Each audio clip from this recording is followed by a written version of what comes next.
హనుమకొండ జిల్లా పరకాల పట్టణంలో సోమవారం ఉదయం 6 గంటలకు పరకాల ఎమ్మెల్యే రేవూరి ప్రకాష్ రెడ్డి టౌన్లో ఉన్న మమతానగర్ బస్ డిపో పరిధిలో ఉన్న కాలనీ వాసులతో తిరుగుతూ సమస్యలను అడిగి తెలుసుకున్నారు. ఈ కార్యక్రమంలో మాట్లాడుతూ పరకాల పట్టణంలో ఎక్కడ వరద నీరు ఆగకుండా, మురికి నీరు ఆగకుండా, బురదమయం లేకుండా అతి తొందరలోనే చేస్తానని ఆయన సందర్భంగా తెలిపారు. ఈ కార్యక్రమంలో సంబంధిత అధికారులు, ప్రజలు, సీనియర్ కాంగ్రెస్ నాయకులు పాల్గొన్నారు.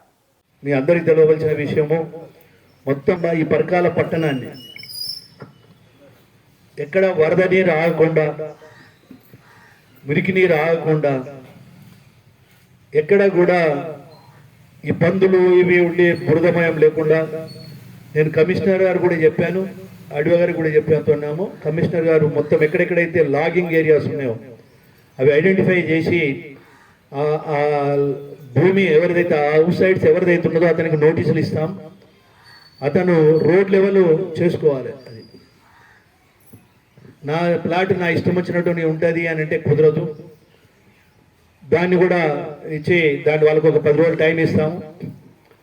ఆ గుంటలన్నీ పూర్తి చేసుకోవాలి. నీరు వేయడానికి కూడా కొంచెం దారి వదిలిపెట్టి చేయాలి. అది కూడా క్లియర్గా చెప్పడం జరిగింది. దాన్ని కూడా గుర్తించడం జరుగుతుంది. అదేవిధంగా మనము అక్కడ పోయినాం రమేష్, ఎక్కడికి ఆ లేఅవుట్ లేకుండా ఇల్లు ఇష్టం వచ్చినట్టు కట్టినాడు. ఇప్పుడు ఏంటంటే ఇష్టం వచ్చినట్టు ఇల్లు కట్టేసుకుంటున్నారు. ఎవరో ఇంతో 10 రూపాయలు ఉన్నవాళ్ళు. రోడ్ వ్యవస్థ ఉంటలేదు, డ్రైనేజ్ వ్యవస్థ ఉంటలేదు.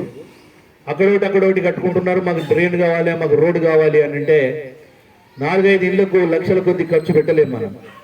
ఎందుకంటే లోపల మొదలు ఊళ్ళే ఉన్న సమస్యలు ఎక్కువ ఉన్నాయి. ఈ సమస్యలు పరిష్కారం అయిన తర్వాత 10 రూపాయలు ఉంటే అక్కడ ఏమైనా పని చేయగలుగుతాం. అందుగురించి మేము ఏమంటున్నామనంటే లేఅవుట్లు చేయాలి. లేఅవుట్లు చేసినప్పుడు ఏంటంటే లేఅవుట్ పర్మిషన్ తీసుకోవాలి. లేఅవుట్ పర్మిషన్ తీసుకున్నప్పుడు ఏంటి అని అంటే దానికి కొన్ని పద్ధతులు ఉన్నాయి. అక్కడ రోడ్ వేయాలి, వాళ్ళు డ్రైనేజ్ కట్టియాలి, ఎలక్ట్రికల్ పోల్ వేయాలి, అప్పుడు లేఅవుట్కు పర్మిషన్ ఇవ్వాలి. కానీ అన్ని నాన్ లేఅవుట్ కింద చేస్తున్నారు. దాంతో కొనుక్కుంటున్నారు, ఇల్లు కట్టుకుంటున్నారు, వర్షాకాలంలో ఇబ్బంది పడుతున్నారు, డ్రైనేజ్కి ఇబ్బంది పడుతున్నారు. కనుక కొన్ని బాధ్యతలు కొందరు నిర్వర్తించవలసిన అవసరం ఉంటుంది. అందులోంచి వాటిని కూడా నాన్ లేఅవుట్ ప్లాట్స్ ఏవైతున్నాయో అవన్నీ వివరాలు తీయమని చెప్పినాం. తహసీల్దార్ గారు మీ సర్వేర్ని పెట్టుకొని మీరు తీసి వాళ్ళందరికీ కూడా నోటీసులు ఇస్తారు. వాళ్ళు ఇచ్చేసి వాళ్ళు కూడా నీట్గా చేయవలసిన అవసరం ఉంది.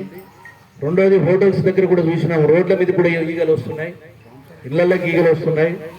వాళ్ళకు కూడా ఇమ్మీడియట్లీ నోటీసులు ఇవ్వమన్నాం. వాళ్ళ హోటల్ వాళ్ళ బాధ్యత, వాళ్ళ చుట్టూ కూడా పరిశుభ్రంగా ఉంచుకోవడమే కాకుండా ప్రతిరోజు బ్లీచింగ్ పౌడర్ చేయాలి. నేను ఇవన్నీ మీకు ఎందుకు చెప్తున్నానంటే దీంట్లో సామాజిక బాధ్యత ఉంటుంది పౌరులకు. ఫస్ట్ ఫేజ్లో 15 కోట్లు మనకు శాంక్షన్ చేయడం జరిగింది. 15 కోట్లలో కూడా ఇప్పుడు బయటికి పోయే కాలువలు ఏవైతున్నాయో, బయటికి పోయే కాలువలు ఫస్ట్ 2 మీటర్ల కాలువలు, దాని తర్వాత 1.5 మీటర్ కాలువలు 100% చేస్తున్నాం ఈ 15 కోట్లలో. అది నీ ఇంటి దగ్గర వస్తుందా, నా ఇంటి దగ్గర వస్తుందా నాకు తెలియదు. యాజ్ పర్ ర్యాంక్ ప్రకారము ఇచ్చాను, పార్టీలకు అతీతంగా ఇచ్చాను. దాని తర్వాత 1.5 మీటర్ బాపతి ఉన్నాయి, దానికి ఇచ్చాను. దాని తర్వాత 0.95 బాపతి డ్రైన్స్ ఉన్నాయి. అక్కడి వరకు ఇచ్చిన ఇప్పుడు నేను ఈ 15 కోట్లు ఇచ్చుకుంటూ అక్కడ ఏదైతే అవసరం ఉన్నాయో రోడ్లకు కూడా కొన్ని సీసీ రోడ్లకు కూడా ఇచ్చినాము.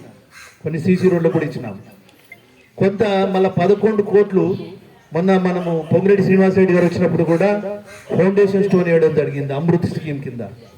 ఆ 11 కోట్లను కూడా దీనికి లింక్ చేసినాం. ఎందుకంటే వాటర్ పైప్ లైన్ కూడా కంప్లీట్ కావాలి, డ్రైన్ కంప్లీట్ కావాలి, వాటర్ పైప్ లైన్ కంప్లీట్ కావాలి, రోడ్ కంప్లీట్ కావాలి. సో ఇది మొత్తము 3 సంవత్సరాల ప్రాజెక్ట్. ఇది ఈ సంవత్సరం మొత్తం 45 నుండి 50 కోట్ల అవసరం ఉన్నాయి. ఈ సంవత్సరం 15 కోట్లు తీసుకొచ్చాను. మళ్ళీ వచ్చే సంవత్సరం 15 కోట్లు, మళ్ళీ వచ్చే సంవత్సరం 15 కోట్లు. సో ఈ 45 కోట్లు ఇంకా 5-10 కోట్లు ఎక్కువైనా కూడా పెట్టి 3 సంవత్సరాలలో డ్రైను, రోడ్డు, మంచినీళ్ళు ఈ 3 సౌకర్యాలు ఇస్తాను. ఇవాళ తిరగడం కూడా కారణం ఏంటంటే మీకు కూడా చెప్పాలి, నేను ఏం చేస్తున్నా మీకు చెప్పాలి. రెండోది మీకు ప్రత్యక్షంగా కూడా ఏరియా చూస్తే కొన్ని ఇమ్మీడియట్లీ సమస్యలు పరిష్కరించడం ఇమ్మీడియట్ కొన్ని ఉంటాయి, కొన్ని ఈ 3 సంవత్సరాలలో పూర్తి చేయడం జరుగుతుంది. కనుక దయచేసి ఇది అందరూ కూడా మీరు అర్థం చేసుకొని అల్టిమేట్గా మీ సహకారం కూడా అవసరం. అందునుంచి ప్రజా సహకారాన్ని కూడా కోలాలి అనే ఉద్దేశంతో ఇప్పటి వరకు మీరు చూస్తున్నారు. ఇవాళ రాష్ట్ర ఆర్థిక పరిస్థితి కూడా మీరు చూస్తున్నారు, టీవీలలో చూస్తున్నారు. మేము కొత్త ప్రభుత్వం ఏర్పడిన వెంటనే అంతకుముందు 2 లక్షల కోట్లు 3 లక్షల కోట్లు అప్పు రాష్ట్రం ఉన్నది అని అన్నాం. కానీ 10 సంవత్సరాల అధికారం ఉన్న వాళ్ళు వాస్తవంగా ఏంటంటే ప్రతి సంవత్సరము అప్పు ఎంతున్నది, ఆదాయం ఎంతున్నది అనేది ప్రజల ముందు పెట్టాలి. కానీ ప్రతి సంవత్సరాలు కూడా అప్పు పెట్టలేదు, ఆదాయం అయితే చూపించుకుంటూ వేళ్ళు 1,00,00,000 కోట్లు 2 లక్షల కోట్లు చూపించుకుంటూ వేళ్ళు, కానీ అప్పులు ఎక్కడ చూపించుకుంటూ లేదు. కానీ మొన్న మనం అసెంబ్లీ పెట్టి చెప్తే 7 లక్షల కోట్ల అప్పు ఉన్నది, 45,000 కోట్లు బకాయి బిల్లులు ఉన్నాయి. నిన్న గౌరవ ముఖ్యమంత్రి గారు కూడా చెప్పారు, టీవీలో మీరు చూశారు, నెలకొకటికి 6,500 కోట్లు అప్పును అసలు అప్పు వడ్డీ కడుతున్నాం. జీతభత్యాలకు వచ్చి ప్రభుత్వ అధికారులకు 6,000 కోట్లు చెల్లిస్తున్నాం. సంక్షేమ కార్యక్రమాలకు సంబంధించి 6,000 కోట్ల పైన సంక్షేమ కార్యక్రమాలకు ఇస్తున్నాం. అవి పెన్షన్స్ కావచ్చు, ఇవన్నీ వివిధ సంక్షేమ కార్యక్రమాలకు 6,000 కోట్లు ఇస్తున్నాం.